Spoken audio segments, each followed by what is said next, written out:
আমাদের ভালো লাগাতে সকলকে অনেক অনেক অনেক স্বাগত জানিয়ে আমার আজকের গল্প আরম্ভ করছি। আজকের গল্প নারী শক্তি। গল্পটি তাহলে শুরু করি। অমলা দেবী কিছুতেই মেনে নিতে পারেননি যে তাঁর ছেলের প্রথম সন্তান মেয়ে।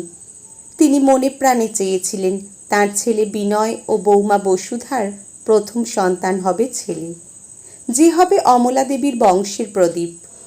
প্রাচীন চিন্তাধারার মানুষ অমলা দেবী। তার কাছে কন্যা সন্তান বংশের পূর্ণতা দান করে না। একদিকে প্রতি বৃহস্পতিবার মা লক্ষ্মীর ঘট পুজো করা অমলা দেবীর কাছে পুত্র সন্তান একান্ত কাম্য। ছেলে বিনয়কে পরিষ্কার জানিয়ে দেন দ্বিতীয় সন্তান আনতে হবে এবং সেটা যেন ছেলেই হয়, মেয়ে নয়। বিনয় জানায় বসুধা আর মা হতে পারবে না, কারণ ডাক্তার জানিয়েছেন বসুধা শারীরিকভাবে ভীষণ দুর্বল, তাই দ্বিতীয়বার সন্তান হলে বসুধাকে বাঁচানো যাবে না। অমলা দেবীর দম্ভ অহংকার যেন মুহূর্তেই গর্জে ওঠে। ছেলেকে নির্দেশ দেন এমন বউকে যেন সে ত্যাগ করে। তিনি বিনয়ের আবার বিয়ে দেবেন। ভয়ে কষ্টে যন্ত্রণায় বসুধা নিজের সন্তানকে বুকে আঁকড়ে ধরে। বিনয় স্ত্রী বসুধা ও মেয়ে অনন্যাকে নিয়ে বাড়ি ছেড়ে কলকাতায় চলে যায়। নতুন জায়গায় নতুন শহরে বন্ধু শ্যামলের সাহায্যে মাথার ছাদ জোগাড় করে। দুই বন্ধু ব্যবসা শুরু করে। কয়েক বছরের মধ্যেই বিশাল ব্যবসার মালিক হয় বিনয়। এই সব কিছুর জন্য বিনয় তার মেয়েকে ঘরের লক্ষ্মী মনে করে।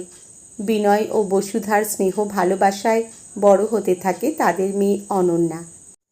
কুসংস্কারাচ্ছন্ন অমলা দেবী তার দম্ভ অহংকারকে সাথে নিয়ে থেকে গেছেন গ্রামের বাড়িতেই। বিনয় টাকা পাঠালেও সেই টাকা তিনি ছুঁয়েও দেখেন না, কারণ বিনয়ের টাকা নাকি অলক্ষ্মীর টাকা। জমি জায়গা থেকে যা আয় হয় তাই দিয়েই চলে অমলা দেবীর।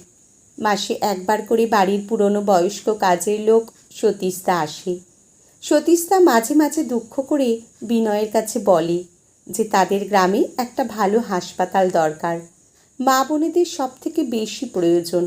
চিকিৎসার অভাবে অনেক মানুষ মারা যায় প্রতি বছর।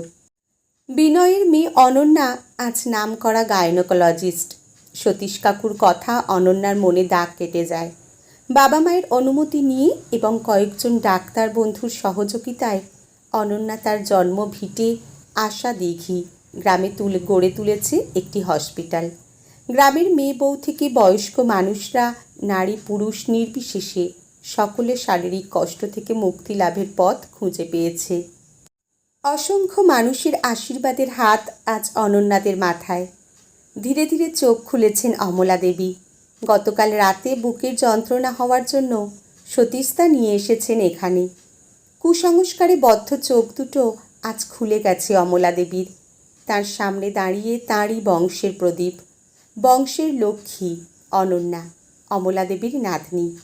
অমলা দেবী বিনয় ও বসুধার হাত ধরে অনুশোচনায় চোখের জলে বলেন, এমন প্রদীপ, এমন লক্ষ্মী যেন প্রত্যেক বংশে জন্মায়।